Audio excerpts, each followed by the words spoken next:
guys! So today, it's my first vlog after a long time and I'm on the way to have my coffee workshop with Arcana. So it's gonna be a whole day workshop about coffee. I think we're gonna be taught how to pull your own espresso, ganyan. Medyo marami yung coverage na. So I'll take you with me for today as we go along with the workshop. Okay. Jerby, coffee ka muna. May man-coffee ako. Matcha. Wow, Chocolate. sige. No, hindi ako nagsa-chocolate. Thanks. Hi! Ito, Biba. I'm with Dorothy. And Dennis. And Hello. hi! So we're here at Arcana's headquarters. And we're about to start our workshop. Yung business talaga namin is from Bacolod. Yeah. It's Garage 1954, Restobar Grill. We serve modern Filipino cuisine. As you can see, I cater weddings, corporate meetings, birthdays. Just like this.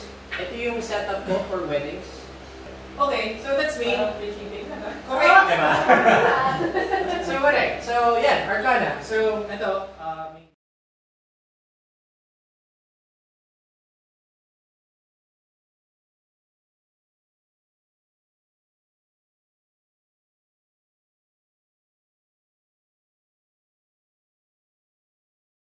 itong spout na to, this will serve as your guide.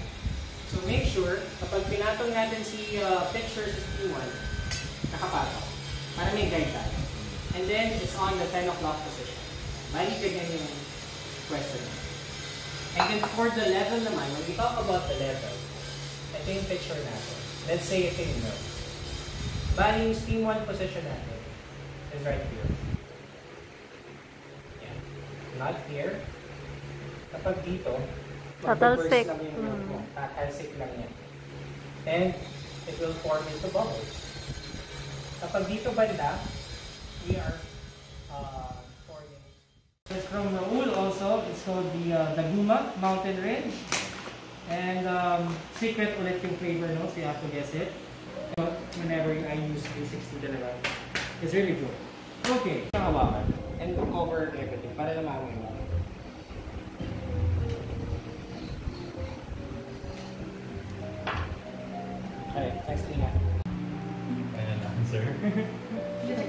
Guys, no cheating.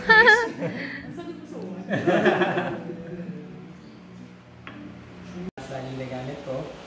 And then the moment na nilagay mo na yung hopper mo dun sa mismong siphon na kumukulo, then eventually, aangat yung water dyan.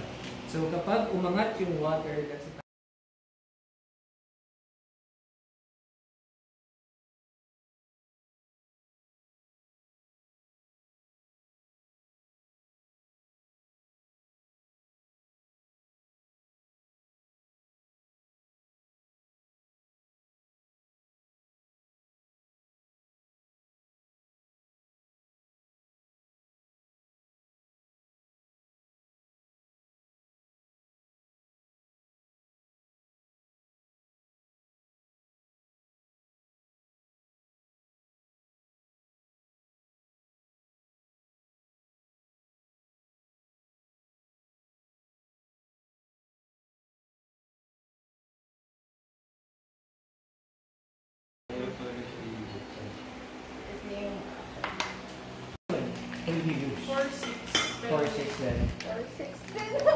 Ba't lahat sila 4-6? Lahat kayo 4-6. Pero okay lang. Magkakaiba pa rin kasi yung lasa. Tingnan natin when it comes to pouring. Tama. Sa gilid mo yan.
number and like iba tayo sa so mas number 160 pa. Ito pang after. Yes, I agree. I agree. Pag mag-drive. Ito pag mamaya pag pauwi na kami. Ayan. Magigising ka. Okay. For a commercially available coffee. Monks or monks? Monks.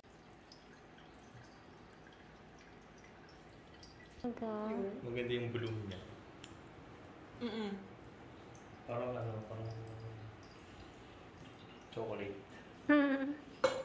Parang feeling mo assistant. Ako rin hindi. Hinahabol ko yung gramages. Tapos lampas parati. Hinahabol ko siya unas, ay lampas.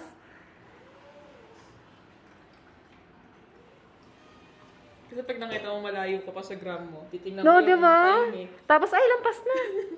Wala na. Always lampas. Lalo pag nung yung wala pang grinder. Kaya kababawa mo na yung katiin sa katawan mo eh.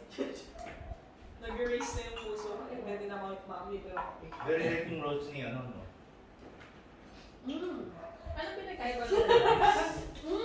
Na 15, 18, 23. Oo. Parang sa experience pag sa wine glass pala. Sa'yo yung 50.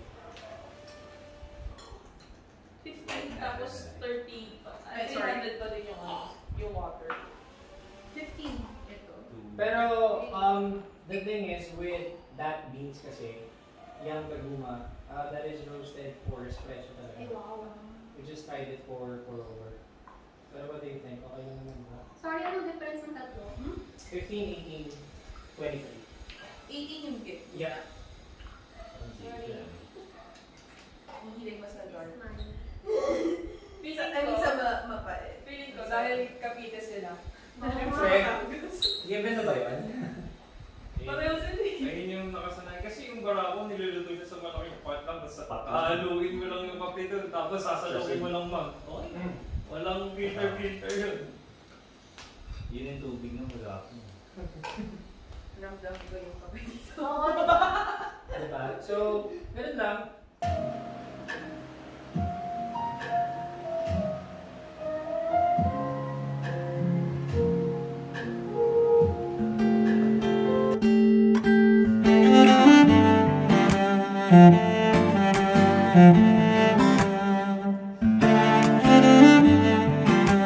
Thank you.